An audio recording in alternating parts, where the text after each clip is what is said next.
ಓಂ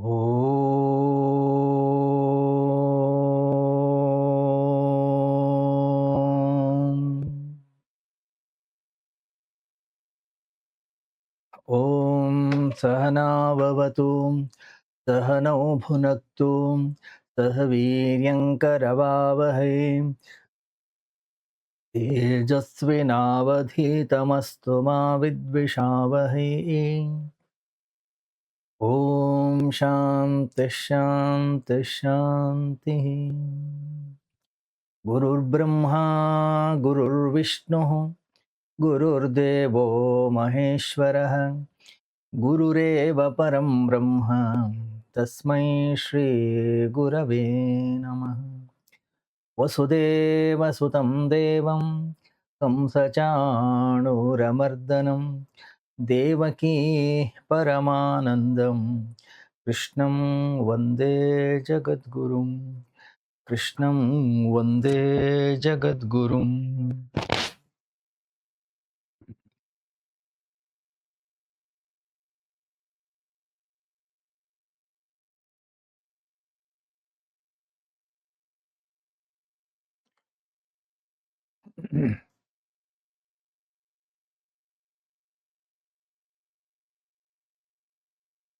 ಒಂದು ರಾಜ್ಯದ ರಾಜಧಾನಿಯಲ್ಲಿ ಒಂದು ಸಂಜೆ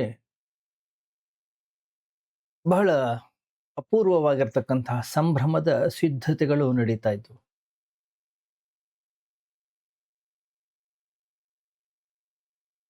ಇಡೀ ನಗರ ದೀಪಗಳಿಂದ ಅಲಂಕೃತಗೊಂಡಿತ್ತು. ಬೀದಿಗಳಲ್ಲಿ ಜನ ಸಾಗರವೇ ಹರಿದು ಬರ್ತಾ ಇತ್ತು.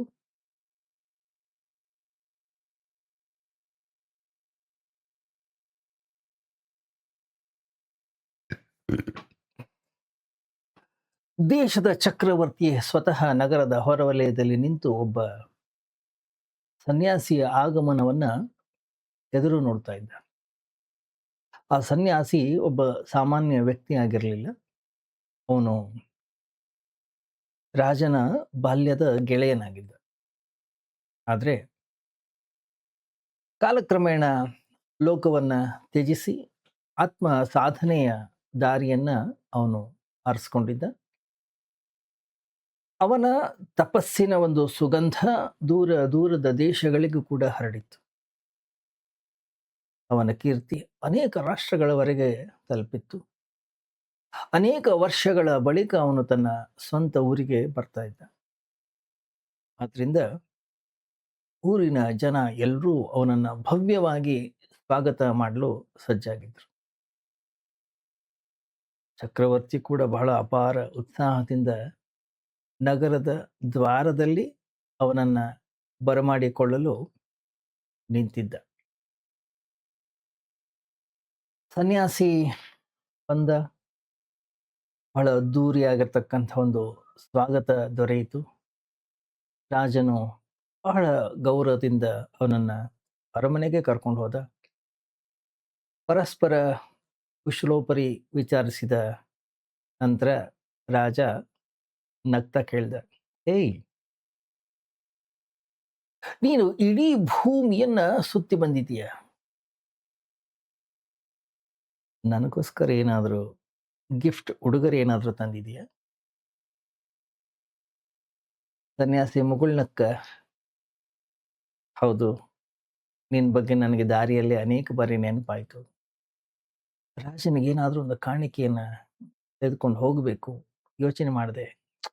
ಆದರೆ ಯಾವ ವಸ್ತುವನ್ನ ತೆಗೆದುಕೊಂಡು ಹೋಗೋದು? ಎಷ್ಟೊಂದು ವಿಚಾರವನ್ನ ಮಾಡಿದ್ರು ತತ್ಕ್ಷಣವೇ ಮತ್ತೊಂದು ಆಲೋಚನೆ ಬರ್ತಾ ಇತ್ತು. ಅವನು ಮಹಾ ಸಾಮ್ರಾಟ. ಅವನ ಹತ್ರ ಅವನ ಅರಮನೆಯಲ್ಲಿ ನಾನೇನು ತೆಗೆದುಕೊಂಡು ಹೋಗ್ತಾ ಇದ್ದೀನಿ ವಸ್ತು ಈಗಾಗಲೇ ಇರಬೇಕು. ಭೂಮಿಯ ಮೇಲಿರ್ತಕ್ಕಂಥ ಅತ್ಯಮೂಲ್ಯ, ಅತ್ಯಂತ ಸುಂದರವಾದ, ಅತ್ಯಂತ ಅಪರೂಪವಾದ ಯಾವುದೇ ವಸ್ತು ನಿನ್ನ ಹತ್ರ ಯಾವಾಗಲೂ ಇದ್ದೇ ಇರುತ್ತೆ. ಅದರಿಂದ ನಾನು ನಾನೊಬ್ಬ ಬಡ ಸನ್ಯಾಸಿ. ಯಾವ ಹಣ ಇಲ್ಲ, ಐಶ್ವರ್ಯ ಇಲ್ಲ, ಸಂಪತ್ತಿಲ್ಲ. ಹೊಸದಾಗಿ ನಿನಗೇನು ತರಬಹುದು? ಬಹಳಷ್ಟು ಹುಡುಕಿದೆ ನಾನು ನಿನಗೋಸ್ಕರ ಏನಾದರೂ ತರಲೇಬೇಕು ಅಂತ ಹೇಳಿ. ಏನು ಸಿಕ್ಕಿರೋ ಅದು ನಿನ್ನ ಹತ್ರ ಈಗಾಗಲೇ ಇದ್ದೇ ಇರುತ್ತೆ. ಆದರೂ ಒಂದು ವಸ್ತುವನ್ನು ನಾನು ತಂದಿದ್ದೀನಿ. ಇದು ಮಾತ್ರ ನಿನ್ನ ಹತ್ರ ಇರಲಿಕ್ಕಿಲ್ಲ ಅಂತ ನನಗನ್ನಿಸ್ತು. ಅದಕ್ಕೆ ತಂದಿದ್ದೀನಿ. ರಾಜನಿಗೆ ಬಹಳ ಕುತೂಹಲ ಆಯಿತು. ಏನು ತಂದಿರಬಹುದು? ವಿಚಾರ ಮಾಡಿದ. ಏನು ತಂದಿರಬಹುದು? ಸನ್ಯಾಸಿಯ ಬಳಿ ಒಂದು ಸಣ್ಣ ಜೋಳಿಗೆ ಇತ್ತು. ಜೋಳಿಗೆ ಬಿಟ್ಟು ಬೇರೆ ಏನೂ ಅವನ ಹತ್ರ ಇರಲೂ ಇಲ್ಲ.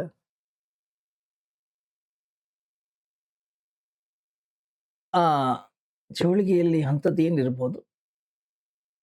ಗಮನಿಸಿ, ನೀವು ಕೂಡ ಊಹಿಸಲಾಗ್ಲಿಕ್ಕೆ ಸಾಧ್ಯ ಇಲ್ಲ. ಯಾಕಂದ್ರೆ ಯಾರಿಗೂ ಊಹಿಸಲಿಕ್ಕೆ ಆಗದೇ ಇರತಕ್ಕಂಥ ವಸ್ತುವನ್ನೇ ಅವನು ತಂದಿದ್ದ. ಸನ್ಯಾಸಿ ತನ್ನ ಜೋಳಿಗೆಯನ್ನ ತೆರೆದ. ಅದರಲ್ಲಿ ಇದ್ದಂಥ ಅತ್ಯಂತ ಸಾಮಾನ್ಯವಾಗಿರ್ತಕ್ಕಂತಹ, ಅತ್ಯಂತ ಅಗ್ಗದ ಒಂದು ವಸ್ತುವನ್ನ ಹೊರತೆಗೆದ. ಏನದು? ಅದೊಂದು ಕನ್ನಡಿ. ಅದನ್ನ ರಾಜನ ಕೈಗೆ ಕೊಟ್ಟ. ಈ ಕನ್ನಡಿಯನ್ನ ನಾನು ನಿನಗೆ ಕಾಣಿಕೆಯಾಗಿ ತಂದಿದ್ದೇನೆ. ಇದರಲ್ಲಿ ನೀನು ನಿನ್ನನ್ನೇ ನೋಡ್ಕೊಳ್ಬೇಕು. ರಾಜನಿಗೆ ಆಶ್ಚರ್ಯ ಆಯಿತು. ನನ್ನ ಅರಮನೆಯಲ್ಲಿ ಕನ್ನಡಿಗಳ ಕೊರತೆಯೇ? ಎಲ್ಲೆಲ್ಲಿ ಗೋಡೆಗಳಿವೆ, ಎಲ್ಲಾ ಕಡೆಗೂ ಬರೀ ಕನ್ನಡಿಗಳೇ ಇವೆ. ಸನ್ಯಾಸ ಹೇಳ್ದ, ಹೌದು, ಕನ್ನಡಿಗಳು ಬಹಳ ಇರಬಹುದು ನಿನ್ನ ಅರಮನೆಯ ಒಳಗಡೆಗೆ. ಆದ್ರೆ ಅವುಗಳಲ್ಲಿ ನೀನು ನಿನ್ನನ್ನ ನೋಡ್ಕೊಂಡಿದೀಯಾ ಅಂತ ನನಗನ್ಸಿಲ್ಲ. ನಾನೇನು ಈ ಕನ್ನಡಿಯನ್ನ ಕೊಟ್ಟಿದ್ದೀನಿ, ಈ ಕನ್ನಡಿಯಲ್ಲಿ ನಿನ್ನನ್ನ ನೀನು ನಿಜವಾಗಿ ನೋಡುವ ಪ್ರಯತ್ನವನ್ನು ಮಾಡು. ಈ ಭೂಮಿಯ ಮೇಲೆ ಅತ್ಯಂತ ವಿರಳವಾಗಿರ್ತಕ್ಕಂಥ ಕೆಲವು ಜನರಿಗೆ ಮಾತ್ರ ತಮ್ಮನ್ನ ತಾವೇ ನೋಡ್ಕೊಳ್ಳಿಕ್ಕೆ ಅವಕಾಶವಾಗುತ್ತೆ. ತನ್ನನ್ನೇ ಕಾಣಲಾಗಿರ್ತಕ್ಕಂತಹ ಮನುಷ್ಯ ಇಡೀ ಜಗತ್ತನ್ನ ನೋಡಿ ಬಂದರೂ ಅವನನ್ನು ಅಂಧ ಅಂತಾನೆ ಹೇಳ್ಬೇಕು, ಕುರುಡ ಅಂತಾನೆ ಹೇಳ್ಬೇಕು. ಯಾಕೆಂದ್ರೆ ತನ್ನನ್ನೇ ಕಾಣಲಾರದ ಕಣ್ಣುಗಳು ನಿಜವಾದ ಕಣ್ಣುಗಳಲ್ಲ.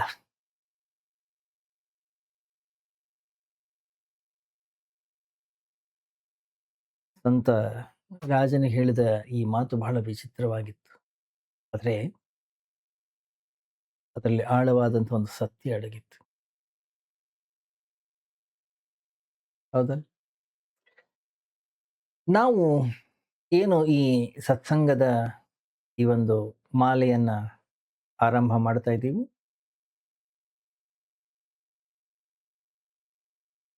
ಈ ಸತ್ಸಂಗದ ಮಾಲೆಯಲ್ಲಿ ನಿಮಗೆಲ್ಲರಿಗೂ ಕೂಡ ನಾನು ಅಷ್ಟೇ ಒಂದು ಕನ್ನಡಿಯನ್ನ, ನಿಮ್ಮನ್ನೇ ನೀವು ನೋಡ್ಕೊಳ್ಳಿಕ್ಕೆ ಸಾಧ್ಯವಾಗುವಂಥ ಒಂದು ಕನ್ನಡಿಯನ್ನ ಕೊಡುವ ಇಚ್ಛೆ ಪಡ್ತೀನಿ ನಾನು. ಯಾಕಂದ್ರೆ ಈ ಕನ್ನಡಿಯ ಮೂಲಕ ಜೀವನದ ಅರ್ಥವನ್ನ, ಜೀವನದ ಆನಂದವನ್ನ, ಜೀವನದ ಗುರಿಯನ್ನ, ಪರಮಾತ್ಮ ಸತ್ಯವನ್ನ ತಮ್ಮನ್ನೇ ತಾವು ನೋಡಲಿಕ್ಕೆ ಸಮರ್ಥರಾದಾಗ ಮಾತ್ರ ಅವು ದೊರೆಯುತ್ತವೆ.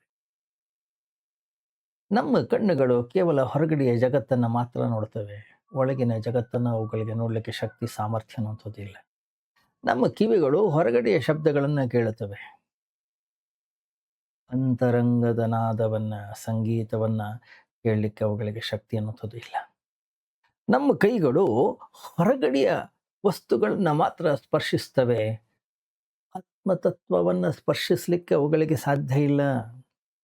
ನಮ್ಮ ಬದುಕಿನ ಓಟ, ನಮ್ಮ ಎಲ್ಲ ಪ್ರಯತ್ನ, ನಮ್ಮ ಜೀವನ ಪೂರ್ತಿ ಮಾಡುವ ಶ್ರಮ ಏನಿವು? ಇವೆಲ್ಲ ಕೊನೆಯಲ್ಲಿ ನಮ್ಮಿಂದ ಬಿಟ್ಟು ಹೋಗ್ತಕ್ಕಂತಹ, ನಮ್ಮಿಂದ ಕಸ್ತುಕೊಂಡು ಹೋಗ್ತಕ್ಕಂತಹ ಸಂಪತ್ತನ್ನ ಕೂಡಿಸೋದ್ರಲ್ಲೇ ವ್ಯರ್ಥವಾಗಿಬಿಡ್ತದೆ. ಇನ್ನೊಂದು ಸಂಪತ್ತಿದೆ. ತನ್ನನ್ನ ತಾನು ಯಾವಾಗ ಅರಿತುಕೊಳ್ತಾನೋ ಅದರಿಂದ ಸಿಗ್ತಕ್ಕಂತಹ ಸಂಪತ್ತದು. ಆ ಸಂಪತ್ತನ್ನ ಯಾವ ವ್ಯಕ್ತಿ ಪಡೆದುಕೊಳ್ತಾನೆ ಅವನಿಗೆ ಜೀವನದ ಅರ್ಥ ಮಾತ್ರ ಅಲ್ಲ, ಅವನಿಗೆ ನಿಜವಾದ ಜೀವನವೇ ದೊರೆಯುತ್ತದೆ.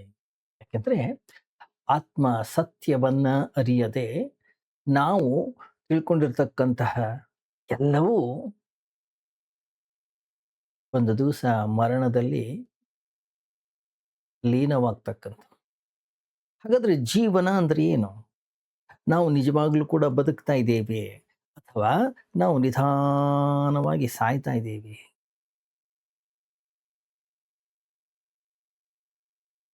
ಆತ್ಮ ಪರಮಾತ್ಮ ಸತ್ಯವನ್ನ ಅರಿಯದೆ ನಾವೇನು ಬದುಕ್ತಾ ಇದ್ದೀವಿ, ಏನು ನಾವು ಬದುಕ್ತಾ ಇದ್ದೀವಿ ಅಂತ ತಿಳ್ಕೊಂಡಿದ್ದೀವಿ, ಅವರನ್ನ ಅರಿಯದೆ ಅಥವಾ ಪರಮಾತ್ಮ ಸತ್ಯವನ್ನ ಅರಿಯದೆ ಬದುಕತಕ್ಕಂತಹ ಬದುಕು ನಿಜವಾದ ಬದುಕಲ್ಲ. ಮತ್ತೆ ನಾವೇನು ನಿಧಾನವಾಗಿ ಸಾಯ್ತಾ ಇದ್ದೀವಲ್ಲ, ಈ ಸಾಯುವ ಪ್ರಕ್ರಿಯೆಯನ್ನೇ ನಾವು ಜೀವನ ಅಂತ ತಪ್ಪಾಗಿ ತಿಳ್ಕೊಂಡಿದ್ದೀವಿ. ವಾಸ್ತವವಾಗಿ ನಾವು ಯಾವುದನ್ನ ಜೀವನ ಅಂತ ಕರಿತಾ ಇದ್ದೀವಿ? ನಿಧಾನವಾಗಿ ಮರಣದ ಕಡೆಗೆ ಹೋಗ್ತಕ್ಕಂಥ ಒಂದು ಪ್ರಕ್ರಿಯೆಯನ್ನ.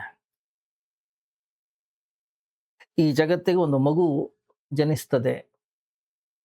ಆರಂಭದ ದಿನದಿಂದಲೇ ಅದರ ಮರಣದ ಪ್ರಯಾಣ ಅನ್ನೋದು ಆರಂಭವಾಗುತ್ತೆ.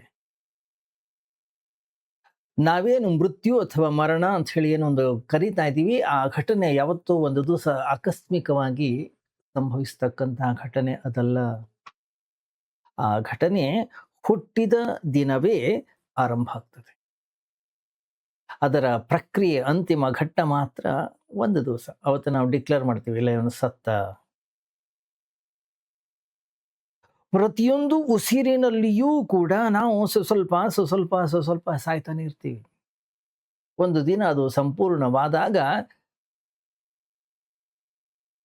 ಇವನು ಸತ್ತ ಅಂತ ನಾವು ಹೇಳ್ತೀವಿ ಅಷ್ಟೇ.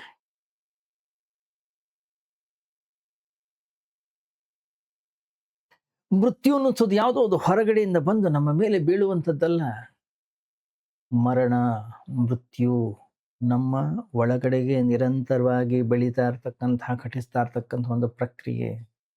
ಅದು ಹೊರಗಡೆಯ ಘಟನೆ ಅನ್ನೋದು ಅಲ್ಲವೇ ಅಲ್ಲ. ಅಂತರಂಗದಲ್ಲಿ ಘಟಿಸ್ತಕ್ಕಂತಹ, ಬೆಳೀತಾ ಇರ್ತಕ್ಕಂತಹ ಒಂದು ಬೆಳವಣಿಗೆ. ಹುಟ್ಟಿನೊಂದಿಗೆ ಅದು ಆರಂಭವಾಗ್ತದೆ, ಮರಣದೊಂದಿಗೆ ಅದು ಪೂರ್ಣಗೊಳ್ತದೆ. ಹಾಗಾದ್ರೆ ನಾವು ಜೀವನ ಅಂತ ಏನು ತಿಳ್ಕೊಂಡಿದ್ದೀವಿ, ಏನು ಭಾವಿಸ್ತಾ ಇದ್ದೀವಿ, ಅದು ನಿಜವಾಗ್ಲೂ ಜೀವನವೇ?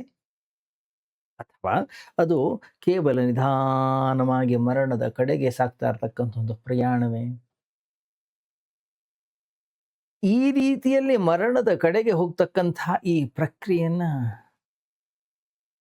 ಜೀವನ ಅಂತ ಕರೆಯೋದೆ? ಮರಣದ ಕಡೆಗೆ ಹೋಗ್ತಾ ಇರ್ತಕ್ಕಂಥ ಈ ಪ್ರಕ್ರಿಯೆಯನ್ನ ಸೌಂದರ್ಯ, ಇಲ್ಲಿಂದ ಶಾಂತಿ ಹೇಗೆ ಸಿಗ್ಲಿಕ್ಕೆ ಸಾಧ್ಯ? ಯಾಕಂದ್ರೆ ಮರಣ ಯಾವತ್ತೂ ಕೂಡ ನೋವನ್ನುಂಟು ಮಾಡುತ್ತದೆ. ಮರಣದಲ್ಲಿ ಯಾವಾಗಲೂ ವ್ಯಥೆ, ಯಾವಾಗಲೂ ದುಃಖ, ಯಾವಾಗಲೂ ಕೂಡ ಕಣ್ಣೀರು. ಪ್ರತಿಯೊಬ್ಬರ ಮರಣ ದೀರ್ಘಕಾಲದ ದುಃಖವಾಗಿ ಮಾರ್ಪಟ್ಟಿದೆ. ಈ ಜೀವನದಲ್ಲಿ ಕೆಲವರು ಮಾತ್ರ ನಿಜವಾದ ಜೀವನವನ್ನ ಜೀವಿಸಿದ್ದಾರೆ. ಕೆಲವೇ ಜನರು ಮಾತ್ರ ನಿಜವಾದ ಜೀವನವನ್ನು ಸ್ಪರ್ಶ ಮಾಡಿದ್ದಾರೆ. ಎಷ್ಟೋ ಜನ ಜೀವನದ ಪರಿಚಯವೇ ಇಲ್ಲದೆ ಹಾಗೆ ಹೊರಟೋಗಿದ್ದಾರೆ. ಹಾಗಾದ್ರೆ ನಿಜವಾದ ಜೀವನ ಏನು? ಅದನ್ನು ನಾವು ಕಂಡುಕೊಳ್ಳಬೇಕು, ಅದನ್ನು ನಾವು ಅರಿಬೇಕು. ಒಬ್ಬ ವೃದ್ಧ ಒಬ್ಬ ಸಂತನ ಬಳಿ ಹೋಗ್ತಾನೆ. ಅವನು ಹೋಗಿ ಕೇಳ್ತಾನಂತೆ, ನನಗೆ ದಯವಿಟ್ಟು ಮರಣದ ಬಗ್ಗೆ ಒಂದಿಷ್ಟು ತಿಳಿಸ್ಕೊಡಿ. ಸಂತ ಅಂದ, ಮೃತ್ಯುವಿನ ಬಗ್ಗೆ, ಮರಣದ ಬಗ್ಗೆ ನಿಂಗೆ ಇನ್ಫಾರ್ಮೇಶನ್ ಬೇಕಾ? ಹಾಗಾದ್ರೆ ನೀನು ತಪ್ಪು ವ್ಯಕ್ತಿ ಹತ್ರ ಬಂದಿದ್ಯಾ.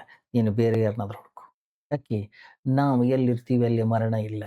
ಇಲ್ಲಿ ಜೀವನದ ಬಗ್ಗೆ ಮಾತ್ರ ಚಿಂತನೆ. ಜೀವನವನ್ನು ಹೇಗೆ ಸಾಗಿಸಬೇಕು, ಹೇಗೆ ಜೀವಿಸಬೇಕು ಅನ್ನೋದನ್ನು ಮಾತ್ರ ನಾನು ನಿನಗೆ ಹೇಳಬಲ್ಲೆ.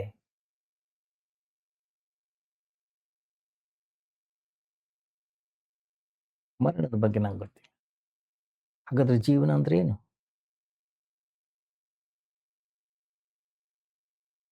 ಯಾರಾದ್ರೂ ಬಂದು ನಮಗೆ ಜೀವನದ ಬಗ್ಗೆ ಕೇಳಿದ್ರೆ ಏನ್ ಹೇಳ್ತೀವಿ ನಾವು? ನಮ್ಗೇನು ಕೂಡ ಗೊತ್ತಿಲ್ಲ. ನಾವೇನ್ ಹೇಳ್ತೀವಿ? ಅದೇ ಆ ಸಂತ ಹೇಳ್ದಾಗೆ, ಬೇರೆ ಯಾರನ್ನಾದ್ರೂ ಕೇಳಿ, ಮರಣದ ಬಗ್ಗೆ ಆದ್ರೆ ನಮಗೆ ಗೊತ್ತಿದೆ. ಗಮನಿಸಿ, ನಾವು ಹೇಗೆ ಬದುಕಬೇಕು ಅನ್ನೋದನ್ನ ಕಲ್ತಿಲ್ಲ, ಹೇಗೆ ಸಾಯಬೇಕು ಅನ್ನೋದನ್ನ ಕಲಿತಾ ಇದ್ದೀವಿ.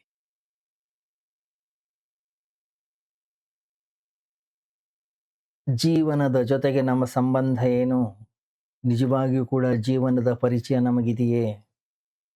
ಅದರ ಅನುಭವ ನಮಗಿದೆಯೇ? ಜೀವನವನ್ನೇ ಅರಿಯದವರು ದೇವರನ್ನ ಅರಿಯಲು ಹೊರಟ್ರೆ ಅದೊಂದು ದೊಡ್ಡ ತಪ್ಪಾಗ್ತದೆ. ಜೀವನವನ್ನೇ ಸ್ಪರ್ಶಿಸಲಿಕ್ಕೆ ಆಗದೆ ಇರತಕ್ಕಂಥವರು ಮೋಕ್ಷದ ಚಿಂತನೆಯನ್ನ ಮಾಡಿದ್ರೆ ಅದು ಕೇವಲ ಒಂದು ಕಲ್ಪನೆಯ ಆಟವಾಗುತ್ತಷ್ಟೆ. ಯಾರು ಜೀವನವನ್ನು ಅರಿತಾರೆ, ಯಾರು ಭಗವಂತನನ್ನ ಅರಿತಾರೆ, ಜೀವನವನ್ನು ಅರಿತವರು ಭಗವಂತನನ್ನು ಕೂಡ ಅರಿತಾರೆ. ಯಾಕಂದ್ರೆ ಭಗವಂತ ಅಥವಾ ದೇವರು ಅನ್ನುವಂಥದ್ದು ಜೀವನದ ಪೂರ್ಣತೆ. ಅದನ್ನು ಬಿಟ್ಟು ಬೇರೆ ಏನೂ ಇಲ್ಲ. ಜೀವನದ ಸಮಗ್ರತೆಗೆ ಹೆಸರು ಭಗವಂತ ಅಥವಾ ಪರಮಾತ್ಮ. ಯಾವ ವ್ಯಕ್ತಿ ನನ್ನ ಸುತ್ತಮುತ್ತಲ ಏನೊಂದು ಜೀವನ ಇದೆ ಇದನ್ನ ಅರಿತಾನೋ ಅವನಿಗೆ ಮೋಕ್ಷ ಅಂದ್ರೆ ಏನು ಬಹಳ ಸ್ಪಷ್ಟವಾಗಿ ಅರ್ಥವಾಗುತ್ತೆ.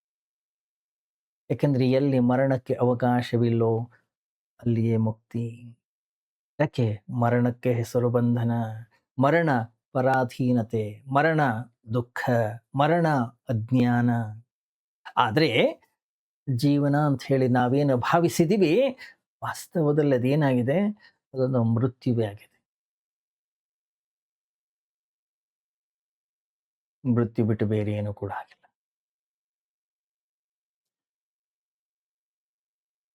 ಒಬ್ಬ ಸನ್ಯಾಸಿ ಇದ್ದ. ಒಂದು ಕಾಲದಲ್ಲಿ ಅವನೊಬ್ಬ ಬಹಳ ದೊಡ್ಡ ಸಾಮ್ರಾಟನಾಗಿದ್ದ, ದೊಡ್ಡ ಚಕ್ರವರ್ತಿ ರಾಜ. ಬಂಗಾರದ ಮಂಚ, ನಿದ್ರೆ ಬರ್ತಿರ್ಲಿಲ್ಲ. ಸುಮ್ಮನೆ ಹೊರಳಾಡೋದು, ಎದ್ದು ಕೂತ್ಕೊಳ್ಳೋದು. ಯಾವ ರಾಜರಿಗೆ ನಿದ್ದೆ ಬರುತ್ತೆ ಹೇಳಿ? ಹೇಗೆ ಎಲ್ಲ ರಾಜಕಾರಣಿಗಳ ಜೀವನದಲ್ಲಿ ಅಶಾಂತಿ ಇರುತ್ತೆ, ಇವನ ಜೀವನದಲ್ಲೂ ಅಶಾಂತಿ ಇತ್ತು. ಸುಮ್ಮನೆ ಹೊರಳಾಡೋನು. ಒಂದ್ಸರಿ ರಾತ್ರಿ ಮಲಗಿದಾಗ ಮೇಲ್ಛಾವಣಿಯ ಮೇಲೆ ಯಾರೋ ಓಡಾಡ್ದಾಗಾಯ್ತು. ಯಾರದೋ ಮಧ್ಯರಾತ್ರಿಯಲ್ಲಿ ಕೂಗಿದವನು. ಏನ್ ಮಾಡ್ತಾ ಇದ್ದಾರೆ ಮೇಲ್ಛಾವಣಿಯಲ್ಲಿ, ಟೆರೇಸ್ ಮೇಲೆ? ಅಲ್ಲಿಂದ ಧ್ವನಿ ಬಂತು, ಮಹಾರಾಜ ದಯವಿಟ್ಟು ಕ್ಷಮಿಸಿ, ನನ್ನ ಒಂಟೆ ಕಳೆದು ಹೋಗ್ಬಿಟ್ಟಿದೆ, ಅದನ್ನ ಹುಡುಕ್ತಾ ಇದ್ದೀನಿ. ರಾಜ ಅಂದ, ಒಂಟೆ? ಬುದ್ಧಿಗಿದ್ದಿದ್ಯಾ ನಿನಗೆ? ಒಂಟೆ ಕಳೆದು ಹೋದ್ರೆ ನಮ್ಮ ಮನೆ ಅರಮನೆ ಮೇಲೆ ಏನಕ್ಕೆ ಹುಡುಕ್ತಾ ಇದೆಯಾ? ಅದಕ್ಕೆ ಮೇಲಿರ್ತಕ್ಕಂಥ ವ್ಯಕ್ತಿ ಅಂದ, ಮಹಾರಾಜ್, ಬಂಗಾರದ ಸಿಂಹಾಸನದ ಮೇಲೆ ಕುಳಿತುಕೊಂಡು ಶಾಂತಿಯನ್ನ ಪಡೆಯಬಹುದು ಅಂತ ಯಾರಾದರೂ ನಂಬಿದ್ರೆ ಹಿಂಸೆಯಿಂದ, ಯುದ್ಧಗಳಿಂದ, ಜನರ ರಕ್ತವನ್ನ ಸುರಿಸಿ ಆನಂದವನ್ನ ಪಡೆಯಬಹುದು ಅಂತ ಭಾವಿಸಿದರೆ ಮನೆಯ ಮೇಲ್ಛಾವಣಿಯಲ್ಲಿ ಒಂಟಿಯನ್ನು ಹುಡುಕುವುದು ಅಷ್ಟೇ ಸಮಂಜಸ ಅಲ್ವಾ?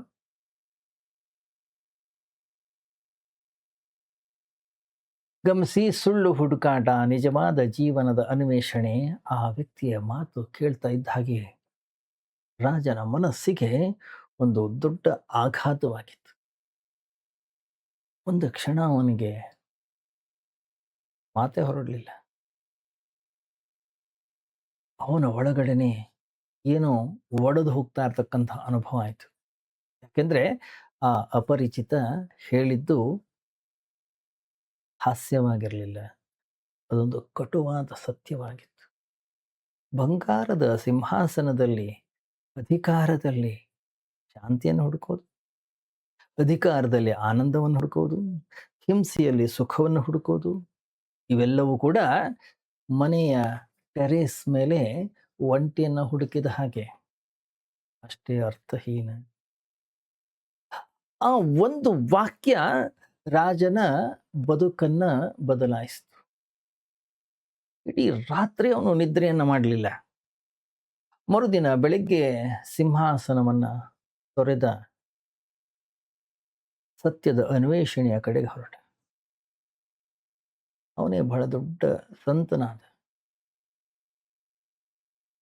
ನಾವು ನಮ್ಮ ಜೀವನದಲ್ಲಿ ಈ ರೀತಿ ತಪ್ಪನ್ನ ಮಾಡ್ತಾ ಇಲ್ವಾ? ಶಾಂತಿಯನ್ನು ಹುಡುಕ್ತಕ್ಕಂಥ ಸ್ಥಳ ಬೇರೆ, ಆದರೆ ಅದನ್ನು ಹುಡುಕ್ತಾ ಇರ್ತಕ್ಕಂಥ ನಮ್ಮ ಸ್ಥಳವೇ ಬೇರೆ. ಆನಂದ, ಶಾಂತಿ ನಮ್ಮ ಒಳಗಡೆಗಿದೆ, ಆದರೆ ನಾವು ಅದನ್ನು ಹೊರಗಡೆ ಹುಡುಕ್ತಾ ಇದ್ದೀವಿ. ಪ್ರೇಮ ನಮ್ಮ ಹೃದಯದಲ್ಲಿ ಅರಳಬೇಕಾಗಿದೆ, ನಾವು ಅದನ್ನು ವಸ್ತುಗಳಲ್ಲಿ ಹುಡುಕ್ತಾ ಇದ್ದೀವಿ. ಸ್ವಾತಂತ್ರ್ಯ ಅನ್ನುವಂಥದ್ದು ಏನಿದೆ ಅದು ನಮ್ಮ ಆತ್ಮ, ನಮ್ಮ ಸ್ವಭಾವ, ನಮ್ಮ ಗುಣ, ಅದನ್ನು ಅಧಿಕಾರದಲ್ಲಿ, ಅದನ್ನು ಹಣದಲ್ಲಿ, ಅದನ್ನು ಪ್ರತಿಷ್ಠೆಯಲ್ಲಿ ನಾವು ಹುಡುಕ್ತಾ ಇದ್ದೀವಿ. ಹೇಗಿದೆ ಇದು? ಇದು ಟೆರೇಸ್ನಲ್ಲಿ ಒಂಟೆಯನ್ನು ಹುಡುಕಿದ ಹಾಗೆ.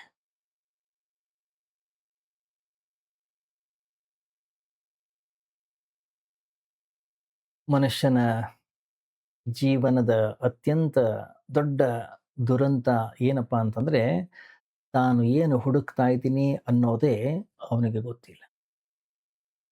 ಆದ್ರಿಂದ ಅವನ ಇಡೀ ಜೀವನ ಒಂದು ಓಡೋದಾಗಿದೆ ಅಷ್ಟೆ. ಅವನು ಹಣ ಕೂಡಿಸ್ತಾನೆ, ಹೆಸರನ್ನ ಸಂಪಾದನೆ ಮಾಡ್ತಾನೆ, ಪದವಿಯನ್ನು ಪಡಿತಾನೆ, ಮನೆಗಳನ್ನು ಕಟ್ಟುತ್ತಾನೆ, ಸಂಪತ್ತನ್ನು ಸಂಗ್ರಹ ಮಾಡ್ತಾನೆ. ಏನೇ ಮಾಡಿದರೂ ಕೂಡ ಅವನ ಅಂತಃಕರಣದ ಒಳಗಡೆಗೆ ಏನೋ ಒಂದು ಖಾಲಿತನ ಅನ್ನೋಂಥದ್ದೇನಿದೆ ಅದು ಹಾಗೆ ಇರುತ್ತೆ. ಹೊರಗಡೆಯ ಐಶ್ವರ್ಯ ಹೆಚ್ಚಿದಷ್ಟು ಒಳಗಿನ ಬಡತನ ಅನ್ನೋದು ಇನ್ನೂ ಸ್ಪಷ್ಟವಾಗಿ ಕಾಣಿಸ್ಲಿಕ್ಕೆ ಶುರು ಆಗುತ್ತೆ. ಒಬ್ಬ ವ್ಯಕ್ತಿ, ಮನುಷ್ಯ ಇಡೀ ಜಗತ್ತನ್ನೇ ಗೆದ್ರೂ ಕೂಡ ತನ್ನನ್ನೇ ತಾನು ಕಳ್ಕೊಂಡ್ರೆ ಅವನಿಗೆ ಏನು ಲಾಭ ಹೇಳಿ? ಸಾವಿರಾರು ಜನರನ್ನು ಅವನು ಆಳಬಹುದು, ಅವನ ಕೈ ಕೆಳಗಡೆ ಇಟ್ಕೊಳ್ಬಹುದು, ಲಕ್ಷಾಂತರ ಜನ ಅವನ ಮುಂದೆ ತಲೆಬಾಗಬಹುದು. ಆದರೆ ಅವನ ಮನಸ್ಸು ತನ್ನನ್ನೇ ಆಳಲಿಕ್ಕೆ ಅಸಮರ್ಥವಾಗಿದ್ರೆ ಅವನು ನಿಜವಾದ ಚಕ್ರವರ್ತಿ ಆಗ್ಲಿಕ್ಕೆ ಸಾಧ್ಯ ಇಲ್ಲ, ನಿಜವಾದ ರಾಜನಾಗ್ಲಿಕ್ಕೆ ಸಾಧ್ಯವಿಲ್ಲ. ಯಾವ ವ್ಯಕ್ತಿ ತನ್ನ ಮೇಲೆಯೇ ಪ್ರಭುತ್ವವನ್ನು ಸಾಧಿಸ್ತಾನೋ ಅವನೇ ನಿಜವಾದ ರಾಜ, ಅವನೇ ನಿಜವಾದ ಶೂರ. ಗಮನಿಸಿ, ನಮ್ಮ ಶಿಕ್ಷಣ, ನಮ್ಮ ವಿದ್ಯಾಭ್ಯಾಸ ಅನ್ನಿಸೋದು ನಮಗೆ ಬಹಳಷ್ಟು ವಿಷಯಗಳನ್ನು ಕಲಿಸ್ಕೊಡುತ್ತೆ. ವಿಜ್ಞಾನವನ್ನು ಕಲಿಸ್ತದೆ, ಗಣಿತವನ್ನು ಕಲಿಸ್ತದೆ, ವ್ಯಾಪಾರವನ್ನು ಕಲಿಸ್ತದೆ, ರಾಜಕೀಯವನ್ನು ಹೇಳಿಕೊಡುತ್ತೆ ನಮಗೆ. ಆದರೆ ಅತ್ಯಂತ ಮುಖ್ಯವಾಗಿರ್ತಕ್ಕಂಥ ಒಂದು ವಿಷಯ ಏನಿದೆ ಅದನ್ನು ಮಾತ್ರ ನಮಗೆ ಹೇಳಿಕೊಡೋದಿಲ್ಲ. ಏನದು? ನಿನ್ನನ್ನು ನೀನು ತಿಳ್ಕೋ.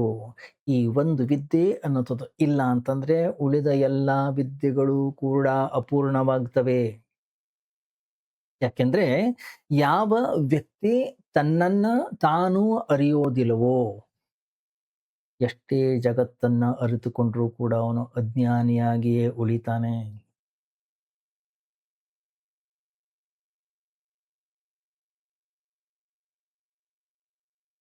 ಆತ್ಮದರ್ಶನ ಅಂತಂದ್ರೆ ಕಣ್ಣು ಮುಚ್ಕೊಂಡು ಅಂತಃಕರಣದ ಒಳಗಡೆ ಏನೋ ಒಂದು ಕಲ್ಪನೆಯನ್ನು ಮಾಡಿ ಕೂತ್ಕೊಳ್ಳೋದು ಅಲ್ಲ. ಅತ್ಯಂತ ಜಾಗರೂಕನಾಗಿ ತನ್ನ ಒಳಗಡೆಗೆ ತಾನು ನೋಡಿಕೊಳ್ಳುವಂಥದ್ದು, ತನ್ನ ಕಾಮನೆಗಳನ್ನು ನೋಡುವಂಥದ್ದು, ತನ್ನ ಭಯವನ್ನು ನೋಡುವಂಥದ್ದು, ತನ್ನ ಅಹಂಕಾರವನ್ನು ನೋಡುವಂಥದ್ದು, ತನ್ನದೇ ಕ್ರೋಧವನ್ನು ನೋಡುವಂಥದ್ದು, ತನ್ನದೇ ಲೋಭವನ್ನು ನೋಡಿಕೊಳ್ಳುವಂಥದ್ದು.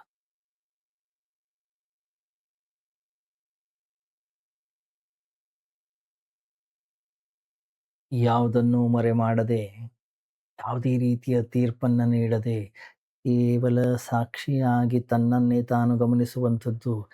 ಈ ಗಮನಿಸುವಿಕೆಯಲ್ಲಿಯೇ ಪರಿವರ್ತನೆಯ ಬೀಜ ಅನ್ನೋದು.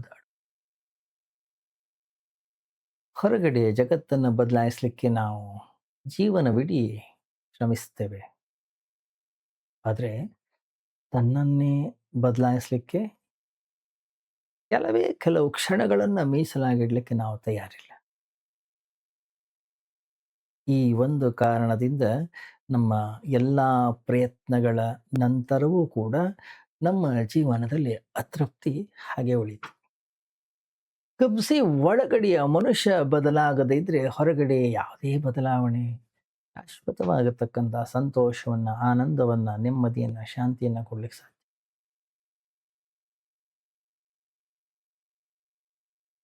ಆದ್ರಿಂದ ಈ ಸತ್ಸಂಗಗಳಲ್ಲಿ ಏನೋ ಒಂದು ಹೊಸಾದು ಹೇಳ್ಬಿಡ್ತಾರೆ, ಹೊಸ ಸಿದ್ಧಾಂತವನ್ನು ನಾನು ಕಲಿಸ್ಬಿಡ್ತೀನಿ. ಇಲ್ಲ. ಯಾವುದೋ ಒಂದು ಹೊಸ ಧರ್ಮದ ಉಪದೇಶವನ್ನು ಕೊಡ್ಲಿಕ್ಕೆ ನಾನು ಬಂದಿದ್ದೀನಿ. ಖಂಡಿತ ಇಲ್ಲ. ಯಾರೂ ಕೂಡ ಕೊಡ್ಲಿಕ್ಕೂ ಸಾಧ್ಯ ಇಲ್ಲ. ಅಥವಾ ಹೊಸದಾದ ನಂಬಿಕೆಗಳನ್ನು ನಾನು ನಿಮ್ಮ ಅಂತಃಕರಣದ ಒಳಗಡೆಗೆ ತುಂಬುತ್ತೀನಿ. ಇಲ್ಲ. ಮತ್ತೆ ಪ್ರತಿಯೊಬ್ಬ ಗುರುವೂ ಕೂಡ ಕೇವಲ ಒಂದು ಚಿಕ್ಕದಾದಂಥ ಒಂದು ಕನ್ನಡಿಯನ್ನು ನಿಮ್ಮ ಕೈನಲ್ಲಿ ಕೊಡ್ತಾನಷ್ಟೇ. ಅದರ ಒಳಗಡೆಗೆ ನಿಮ್ಮನ್ನು ನೀವು ನೋಡ್ಕೊಳ್ಳಿಕ್ಕೆ ಸಾಧ್ಯವಾಯಿತೋ, ಉಳಿದದ್ದೆಲ್ಲ ತನ್ನಿಂದ ತಾನೇ ಸ್ವತಃ ಸಂಭವಿಸ್ತದಷ್ಟೇ. ಯಾಕೆಂದ್ರೆ ಸತ್ಯವನ್ನ ಯಾರೂ ಕೂಡ ನಮ್ಗೆ ಕೊಡ್ಲಿಕ್ಕೆ ಸಾಧ್ಯ ಇಲ್ಲ. ಮತ್ತೆ ಸತ್ಯವನ್ನ ನಾವೇ ಸ್ವತಃ ನೋಡಬೇಕು. ಯಾವತ್ತು ನನ್ನನ್ನ ನಾನು ನೋಡಿಕೊಳ್ತೀನೋ, ಜೀವನದ ನಿಜವಾದ ಪ್ರಯಾಣ ಅವತ್ತು ಆರಂಭವಾಗತ್ತೆ. ನನ್ನನ್ನು ನಾನು ಅರಿಯದೆ ಬದುಕುವುದು ಏನದು? ಅಜ್ಞಾನದಲ್ಲೇ ಬದುಕಿದ ಹಾಗೆ. ನಮ್ಮನ್ನು ನಾವು ತಿಳ್ಕೊಂಡಿದ್ದೀವಿ ಅಂತ ನಾವು ಭಾವಿಸಿಕೊಳ್ತೀವಿ ಅಷ್ಟೇ. ಏನದು? ಅದೊಂದು ಕೇವಲ ಭ್ರಮೆ ಮಾತ್ರ.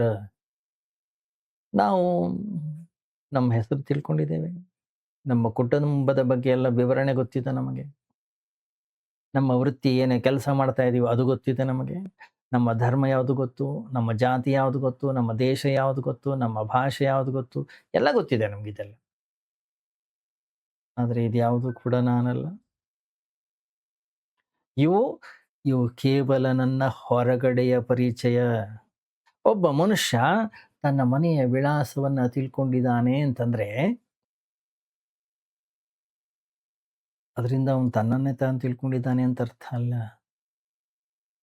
ಅದೇ ರೀತಿ ನಮ್ಮ ಬಗ್ಗೆ ಇರ್ತಕ್ಕಂಥ ಹೊರಗಡೆಯ ಮಾಹಿತಿ ಆತ್ಮಜ್ಞಾನ ಆಗ್ಲಿಕ್ಕೆ ಸಾಧ್ಯ ಇಲ್ಲ.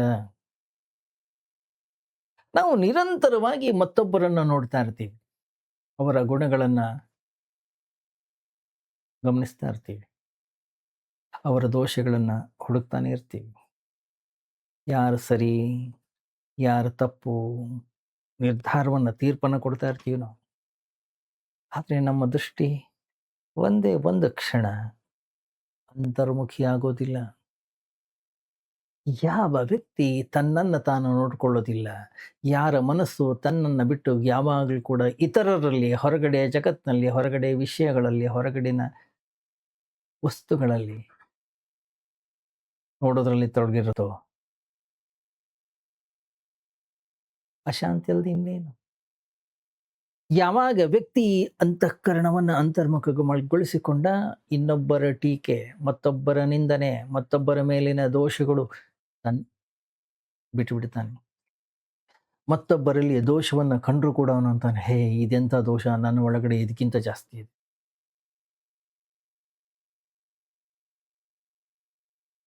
ಮತ್ತೊಬ್ಬರನ್ನು ಬದಲಾಯಿಸ್ಲಿಕ್ಕೆ ಹೋಗೋದಿಲ್ಲ.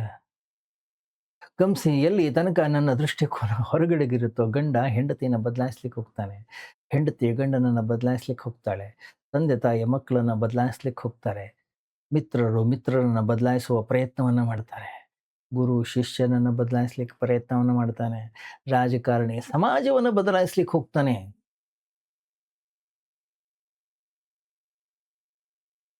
ತಮ್ಮನ್ನು ತಾವು ಬದಲಾಯಿಸ್ಕೊಳ್ಳಿಕ್ಕೆ ಯಾರೂ ತಯಾರಿಲ್ಲ.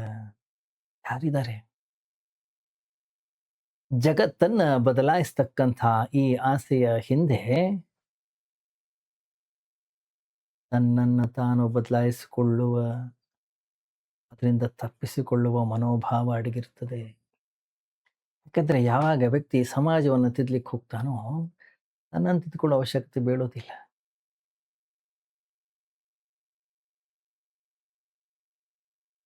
ಯಾವಾಗ ವ್ಯಕ್ತಿ ದೃಷ್ಟಿ ತನ್ನ ಒಳಗಡೆಗೆ ತಿರುಗಿಸಿದ್ನೋ, ಅವನಿಗೆ ಗೊತ್ತಾಗುತ್ತೆ ನನ್ನ ಜೀವನದ ಅಶಾಂತಿಯ ಮೂಲ ಹೊರಗಡೆಗೆ ಇಲ್ಲ. ಮತ್ತೆ ನನ್ನ ಜೀವನದ ದುಃಖಕ್ಕೆ ಕಾರಣ ನನ್ನದೇ ಅಂತಃಕರಣ, ನನ್ನದೇ ಮನಸ್ಸು ಬುದ್ಧಿ. ಪರಿಸ್ಥಿತಿಯಲ್ಲ, ಹೆಂಡತಿಯಲ್ಲ, ಗಂಡ ಅಲ್ಲ, ಮನೆಯಲ್ಲ, ಹೊರಗಡೆಯ ಜನ ಅಲ್ಲ, ಹೊರಗಡೆಯ ಸಂಸಾರವಲ್ಲ, ಸಮಾಜವೂ ಕೂಡ ಅಲ್ಲ. ಇಲ್ಲದೆ ಹೋದ್ರೆ ಅದೃಷ್ಟವನ್ನು ಬೈ, ಭಗವಂತನನ್ನ ಬೈ, ಮಿತ್ರರನ್ನ ನಿಂದನೆ ಮಾಡು, ಅದು ಸರಿ ಇಲ್ಲ, ಇದು ಸರಿ ಇಲ್ಲ, ಒಂದು ದೊಡ್ಡ ಲಿಸ್ಟನ್ನೇ ಕೊಡ್ತಾ ಇರ್ತೀವಿ. ಗಮನಿಸಿ, ಯಾವಾಗ ಒಬ್ಬ ವ್ಯಕ್ತಿ ತನ್ನ ಅಂತಃಕರಣದ ಒಳಗಡೆಗೆ ಕಂಡುಕೊಳ್ತಾನೋ, ನೋಡ್ತಾನೋ, ತನ್ನ ಕಡೆಗೆ ಲಕ್ಷ್ಯವನ್ನು ವಹಿಸ್ತಾನೋ, ಅವನಿಗೆ ಗೊತ್ತಾಗುತ್ತೆ ನನ್ನ ದುಃಖ ನನ್ನ ಅಜ್ಞಾನದಲ್ಲಿದೆ. ಎಲ್ಲಿ ತನಕ ಈ ಅಜ್ಞಾನ ಅನ್ನುವಂಥದ್ದು ನನ್ನ ಅಂತಃಕರಣದ ಒಳಗಡೆಗೆ ಇರುತ್ತೆ, ಅಲ್ಲಿ ತನಕ ಹೊರಗಡೆ ಜಗತ್ತನ್ನ ನಾನು ಬೈತಾ ಇರ್ತೀನಿ. ಒಮ್ಮೆ ವ್ಯಕ್ತಿಯ ಅಂತಃಕರಣದ ಒಳಗಡೆಗೆ ಜ್ಞಾನದ ಉದಯವಾಯಿತು, ನಿಧಾನವಾಗಿ ಬಿಡ್ಲಿಕ್ಕೆ ಶುರು ಮಾಡ್ತಾನೋ ಅವನು. ಅವನ ಕಲ್ಪನೆಗಳು ಬಿತ್ತೋಗ್ತವೆ, ವಸ್ತುಗಳ ಮೇಲಿನ ಮೋಹ ಹೊರಟೋಗುತ್ತೆ. ಶುದ್ಧವಾದಂತಹ ಸಾಕ್ಷಿ ಭಾವ ಮಾತ್ರ ಅವನ ಅಂತಃಕರಣದ ಒಳಗಡೆ ಉಳಿದುಕೊಳ್ಳುತ್ತೆ. ಆ ಸಾಕ್ಷಿ ಭಾವದಲ್ಲಿ ಶಾಂತಿ ಇದೆ, ಅಲ್ಲಿ ಹೋರಾಟ ಇಲ್ಲ, ಅಲ್ಲಿ ಘರ್ಷಣೆ ಇಲ್ಲ, ಅಲ್ಲಿ ಯಾವುದೇ ರೀತಿಯ ಸ್ಪರ್ಧೆ ಇಲ್ಲ, ಅಲ್ಲಿ ಯಾವುದೇ ರೀತಿಯ ಭಯ ಇಲ್ಲ. ಭಯ ಅನ್ನುವಂಥದ್ದು ಯಾವಾಗ ಹುಟ್ಟುತ್ತದೆ? ಯಾವಾಗ ನಾವು ಕಳೆದುಕೊಳ್ಳಬಹುದಾಗಿರ್ತಕ್ಕಂಥ ಯಾವುದಾದ್ರನ್ನು ನಾವು ಹಿಡ್ಕೊಂಡಾಗ ನಮಗೆ ಭಯ ಆಗುತ್ತೆ. ಹಣವನ್ನು ಹಿಡ್ಕೊಂಡ್ರೆ ಭಯ, ಗೌರವವನ್ನು ಹಿಡ್ಕೊಂಡ್ರೆ ಭಯ, ಅಧಿಕಾರವನ್ನು ಹಿಡ್ಕೊಂಡ್ರೆ ಭಯ. ಯಾಕೆ? ಹೋಗ್ಬಿಟ್ರೆ ದೇಹವನ್ನ ನಾನು ಅಂತ ಅಂದುಕೊಂಡು ಹಿಡ್ಕೊಂಡ್ರೆ ಭಯ. ಆದರೆ ಯಾವ ವ್ಯಕ್ತಿ ತನ್ನ ನಿಜ ಸ್ವರೂಪವನ್ನ ಅರಿತುಕೊಳ್ತಾನೋ, ಕಳೆದುಕೊಳ್ಳಿಕ್ಕೆ ಏನೂ ಇರೋದಿಲ್ಲ. ಆದ್ರಿಂದ ಅವನಿಗೆ ಯಾವುದೇ ರೀತಿಯ ಭಯ ಅನ್ನುವಂಥದ್ದಿಲ್ಲ. ಆದ್ರಿಂದ ದೊಡ್ಡ ದೊಡ್ಡ ಋಷಿ ಮುನಿಗಳು ಹೇಳಿದ್ದು ಒಂದೇ ಮಾತು, ಏನು? ನಿನ್ನನ್ನ ನೀನು ತಿಳ್ಕೋ. ಇದು ಕೇವಲ ತತ್ವಶಾಸ್ತ್ರದ ಒಂದು ವಾಕ್ಯ ಅಲ್ಲ, ಇದು ಸಂಪೂರ್ಣ ಆಧ್ಯಾತ್ಮಿಕ ಕ್ರಾಂತಿಯ ಒಂದು ಅನುಭವ, ಆರಂಭ. ಯಾವಾಗ ವ್ಯಕ್ತಿ ತನ್ನನ್ನು ತಾನು ತಿಳಿದುಕೊಳ್ತಾನೋ, ಅವನ ಜೀವನದ ಹೊಸ ಆಯಾಮಕ್ಕೆ ಪ್ರವೇಶವನ್ನ ಮಾಡ್ತದೆ. ಅವನು ಹೊಸದಾಗಿ ಬದುಕುವುದನ್ನು ಕಲಿತಾನೆ. ಅದಕ್ಕಿಂತ ಮೊದಲು ಅವನು ಕೇವಲ ಬದುಕ್ತಿರೋ ಹಾಗೆ ಕಾಣಿಸ್ತಾ ಇದ್ದ ಅಷ್ಟೆ. ವಾಸ್ತವದಲ್ಲಿ ನಿಧಾನವಾಗಿ ಮೃತ್ಯುವಿನ ಮರಣದ ಕಡೆ ಹೋಗ್ತಾ ಇದ್ದ. ಯಾವಾಗ ವ್ಯಕ್ತಿ ತನ್ನನ್ನ ಅರಿತ ನಂತರ ಮೊದಲ ಬಾರಿಗೆ ಜೀವನದ ಸ್ಪರ್ಶವನ್ನ, ಜೀವನದ ಆನಂದವನ್ನ, ಆತ್ಮಜ್ಞಾನದ ಅಮೃತತ್ವವನ್ನ ಅನುಭವಿಸ್ತಾನೆ, ಅಮೃತತ್ವದ ದ್ವಾರ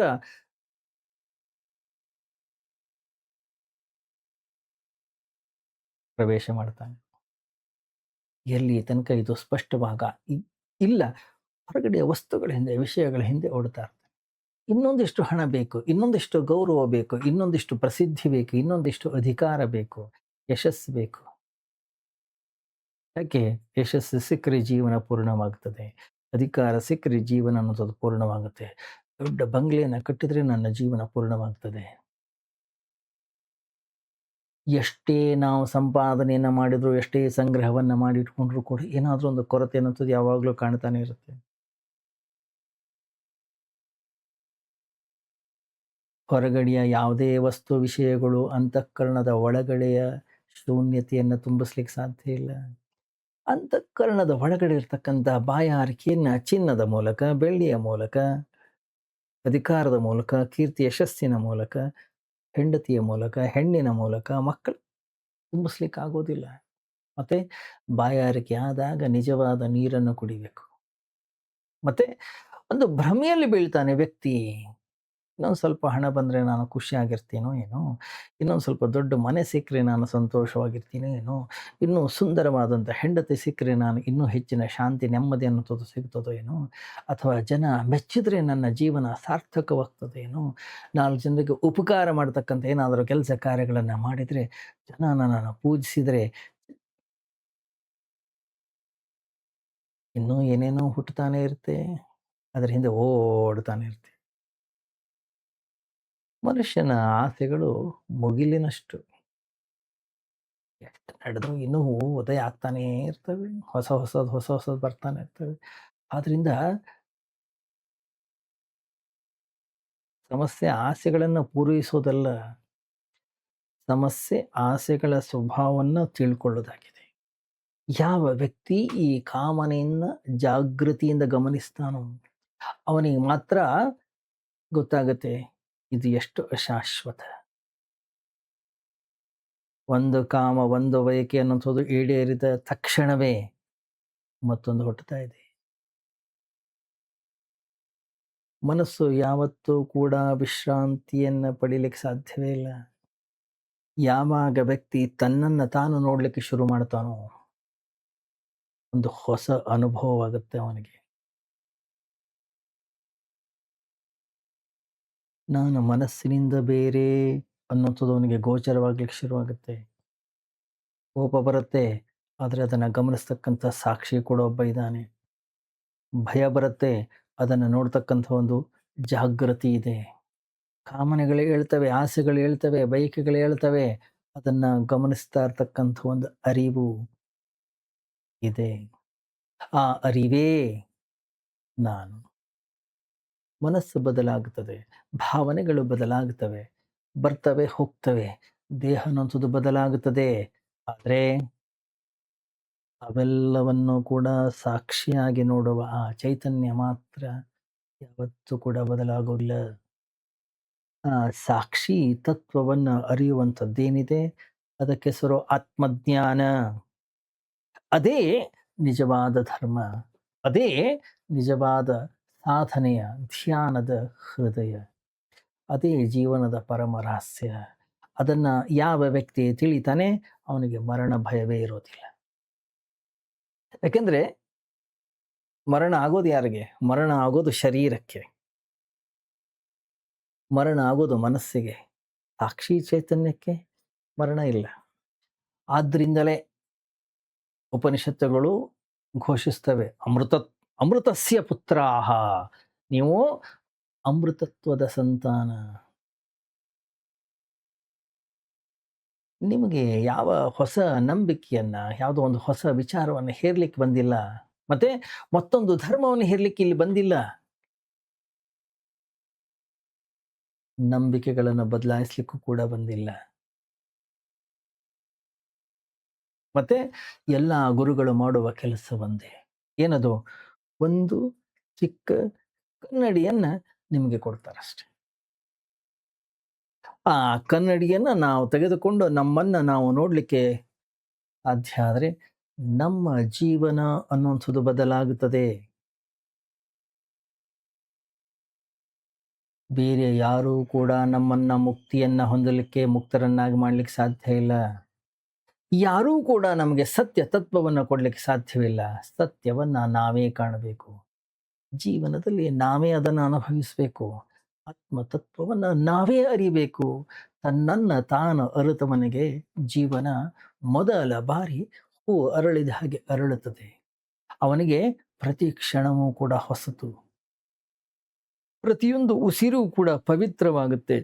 ಪ್ರತಿಯೊಂದು ಅನುಭವವೂ ಕೂಡ ಪರಮಾತ್ಮನ ಸ್ಪರ್ಶವಾಗ್ತದೆ. ಅವನಿಗೆ ಜೀವನ ಮತ್ತು ಪರಮಾತ್ಮ ಎರಡು ಬೇರೆ ಬೇರೆ ಆಗೋಲ್ಲ. ಜೀವನದ ಸಮಗ್ರತೆಯೇ ಪರಮಾತ್ಮ. ಅದನ್ನು ಅವನು ನೇರವಾಗಿ ಅನುಭವಿಸ್ತಾನೆ. ಆ ಅನುಭವಕ್ಕೆ ಹೆಸರು ಮುಕ್ತಿ. ಆ ಮುಕ್ತಿಯೇ ಆನಂದ. ಆ ಆನಂದವೇ ನಿಜವಾದ ಜೀವನ. ಇದನ್ನು ಕಲಿಬೇಕಾಗಿದೆ, ನಾವು ಇದನ್ನು ಅರಿಬೇಕಾಗಿದೆ. ಒಂದು ವೇಳೆ ನಾವು ಸತ್ಸಂಗಕ್ಕೆ ಹೋಗಿ ಇದನ್ನು ಅರಿತೇವೋ, ಇದನ್ನು ತಿಳಿದೆವೋ, ನಾವು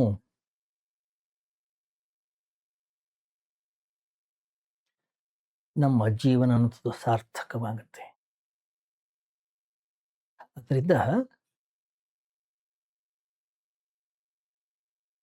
ನಾವೆಲ್ಲರೂ ಕೂಡ ಒಂದು ಪುಟ್ಟ ಕನ್ನಡಿನ ಇಟ್ಕೊಳ್ಬೇಕು. ನಮ್ಮನ್ನೇ ನಾವು ನೋಡ್ಕೊಳ್ಳಿಕ್ಕಾಗಿ, ನಮ್ಮನ್ನೇ ನಾವು ಅರಿಯಲಿಕ್ಕಾಗಿ. ಇದೇ ನಿಜವಾದ ಅಧ್ಯಾತ್ಮ. ಮುಂದುವರಿಯುತ್ತೆ ನಾಳೆ ಚಿಂತನೆ. ಓಂ ಸರ್ವೇ ಭವಂತು ಸುಖಿನಃ, ಸರ್ವೇ ಸಂತು ನಿರಾಮಯಾಃ, ಸರ್ವೇ ಭದ್ರಾಣಿ ಪಶ್ಯಂತು, ಮಾ ಕಶ್ಚಿತ್ ದುಃಖಭಾಗ್ ಭವೇತ್. ಅಸತೋ ಮಾ ಸದ್ಗಮಯ, ತಮಸೋ ಮಾ ಜ್ಯೋತಿರ್ಗಮಯ, ಮೃತ್ಯೋರ್ಮಾ ಮೃತಂಗಮಯ. ಓಂ ಶಾಂತಿ ಶಾಂತಿ ಶಾಂತಿ. ಹರಿ ಓಂ. ಶ್ರೀ ಗುರುಭ್ಯೋ ನಮಃ.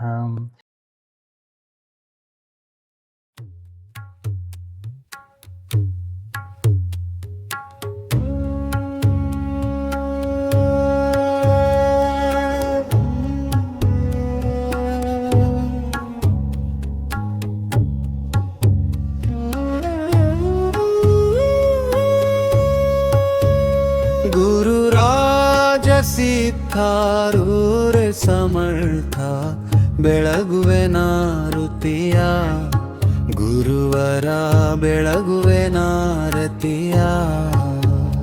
ಗುರುರಾಜ ಸಿದ್ಧಾರೂರ ಸಮರ್ಥ ಬೆಳಗುವೆ ನಾರುತಿಯ ಗುರುವರ ಬೆಳಗುವೆ ನಾರತಿಯ. ಮೋಕ್ಷಾಪೇಕ್ಷೆಗೆ ತತ್ವಂ ಪದದಾರ್ಥವ ಬೋಧಿಸಿದಿ ಗುರುವರಾರ್ಥವ ಬೋಧಿಸಿದಿ. ಓಕ್ಷಾವಾಹನ ಶಂಕರ ನಾಮೋ ಚಾರವ ಮಾಡಿಸಿದಿ ಗುರುವರ ಉಚ್ಚಾರವ ಮಾಡಿಸಿದಿ.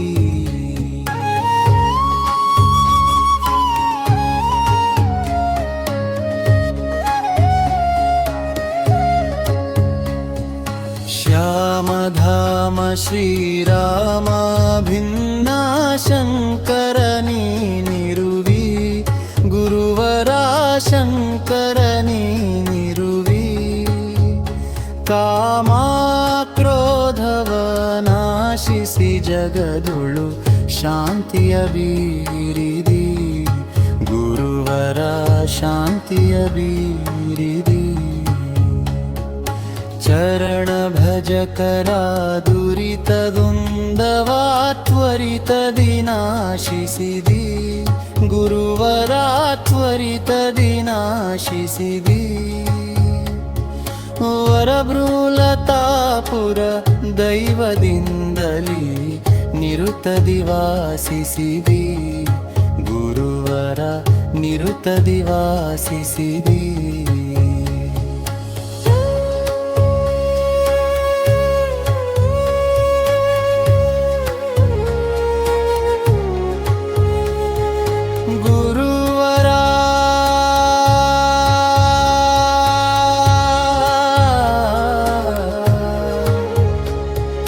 ನಿರುತದಿ